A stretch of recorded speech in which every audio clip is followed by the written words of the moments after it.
pode desenvolver sem qualquer limite àquela função. E se precisar fazer a adaptação que seja. Do ponto de vista da lei, como é que o que nós tentamos é fazer...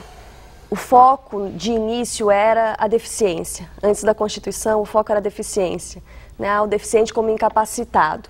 Hoje o foco tem sido, como foi dito na abertura, as habilidades, a capacidade, a potencialidade. Então a gente costuma, a lei até fala assim, a lei de 89, ela fala não em banco de emprego, banco de cadastro de pessoas com deficiência, ela fala em banco de talentos, né? Então nós não vamos explorar no sentido literal da palavra, nós não vamos explorar a deficiência, vamos explorar a habilidade. Então, eu não vou contratar um cego para trabalhar numa câmara escura, para poupar gastos, porque ele vai ter mais facilidade. Mas normalmente eles trabalham com revelação de raio-x, né? Eu não devo contratar o surdo para trabalhar num ambiente com ruído excessivo para poder dispensar o protetor auditivo. Né? Então eu tenho que explorar o que? A habilidade. Esse surdo, ele é o quê? Ele é um bom datilógrafo. Sim. Eu vou colocá-lo no setor administrativo. Mas eles estão nos raios-x. Isso chega a acontecer, mas hoje não é o direcionamento que as instituições, tanto públicas quanto privadas, que atuam nessa área dão. Hoje o direcionamento é a habilidade, é a potencialidade. Bom, nós vamos no próximo bloco, eu vou começar com o Marcos Frota perguntando sobre preconceito. Quero saber a sua experiência com esse tipo eu diria, doença que ainda permanece na cabeça da sociedade. O preconceito é uma doença ou não? Se você quiser mandar a sua opinião, você manda para o site, para o e-mail cidadanianoar@tvsecolo21.org.br. E você também tem a possibilidade de assistir os programas da TV Século XXI online, ao vivo, no planeta inteiro, no www.tvsecolo21.org.br. Eu faço um break aqui, a gente volta já já.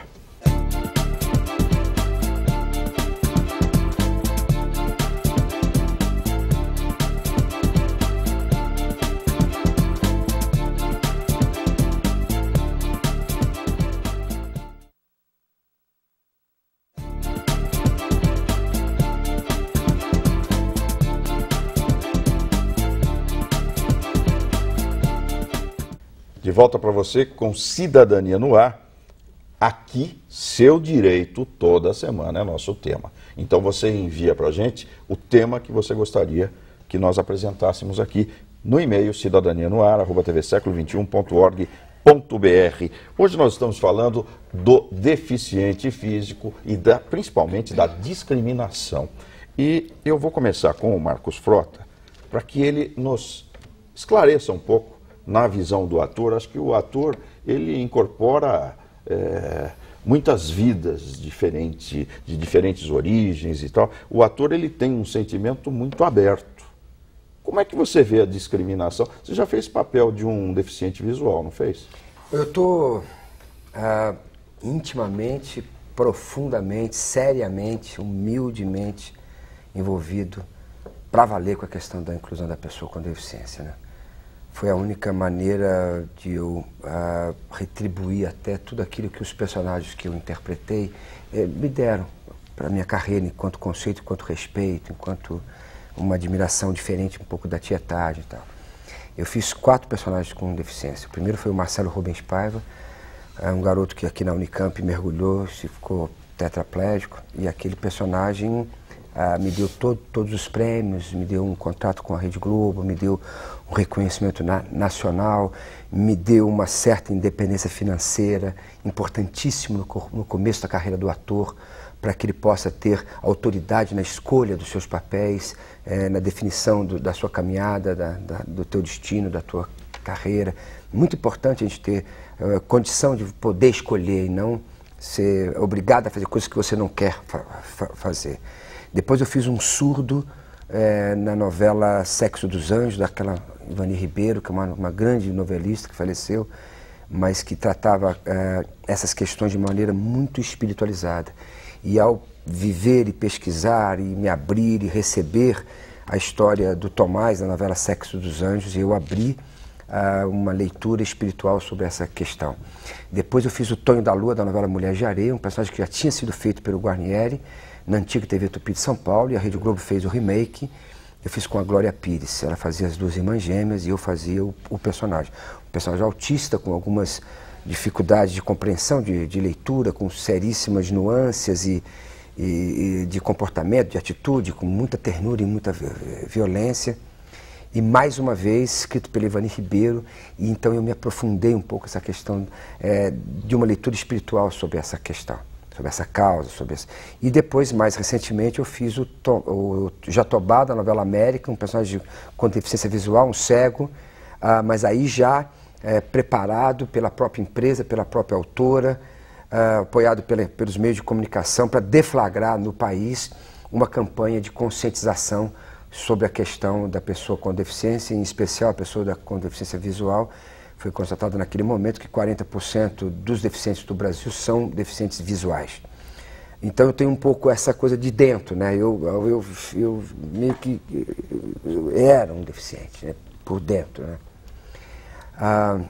E isso me deflagrou assim, uma necessidade muito grande, sabe, de atuar ou de disponibilizar o meu tempo para o exercício da minha cidadania, no sentido de contribuir para a conscientização, a sensibilização da sociedade como um todo para essa causa. Aí criei um programa chamado Somos Todos Brasileiros, que realizei aqui em Campinas, inclusive a Fundação Sorriso estava presente, onde o espetáculo é feito por pessoas com deficiência.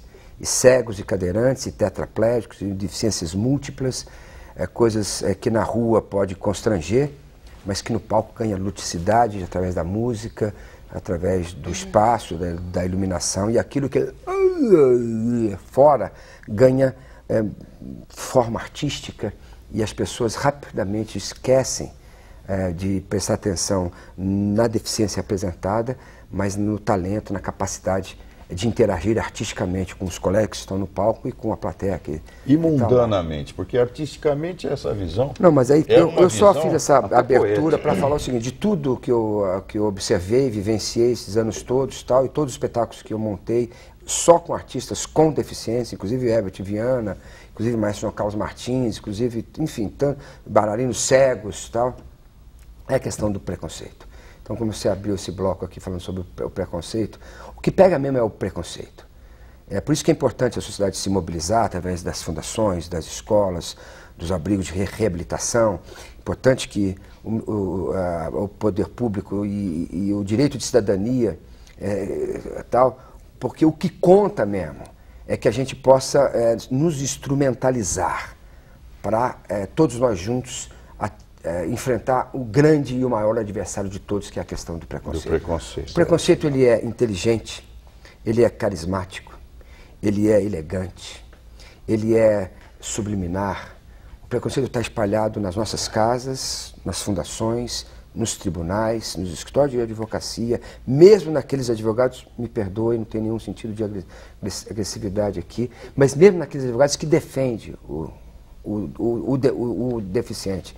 O deficiente está na imprensa, ele está esparramado, ele é presente. E é por incrível que lhe pareça, ele é passado, ele é presente, e é claro que ele vai ser futuro. Por isso que a questão cultural, ela é importantíssima, porque quisera nós, todos nós hoje, brasileiros de idade média, de 40, 50 anos de idade, que estamos aqui participando efetivamente do momento brasileiro, pudéssemos, com as nossas ações cotidianas, contribuir para a formação de uma geração de brasileiros sem preconceitos. É isso que vai levar, por exemplo, e vai facilitar muito o lado da justiça, dos direitos e, sobremaneira, a questão de todos os abrigos que acolhem. Eu não tinha dimensionado a importância de um ator no dia a dia da sociedade. Claro que a gente sabe a importância, mas o Marcos acaba externando uma visão muito profunda, né, do seu envolvimento com... Deixa eu perguntar para o senhor, doutor Arthur Avelino Salles Vaz. Desculpe, Vaz. O senhor é advogado trabalhista. Disse no primeiro bloco que atua mais na área dos reclamantes. Exatamente, né? exatamente. Desses reclamantes, efetivamente, o senhor tem uma experiência com deficientes, né? Olha, eu tive... Ou, melhorando a pergunta, o deficiente aciona a empresa também? Bom, já vou começar. Como ele trabalha, ele tem muito pouca abertura no mercado de trabalho, é mínimo. Isso é mínimo. O que o